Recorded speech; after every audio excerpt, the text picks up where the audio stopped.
Hello everyone, Zain with you, and today we'll show you how to find and see your Apple ID password. Okay, the first thing that you should do is to simply navigate to the passwords application on your iPhone. And here in my case, I have it in the utilities menu.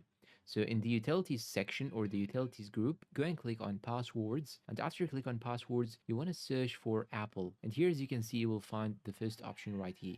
Simply click on it and click on the password and it will reveal your password instantly. Now, this is the first method. The second method is to use the Safari or the browser that you have on your iPhone. So here I will search for Safari. Then I'm going to click on the top right side on my account icon.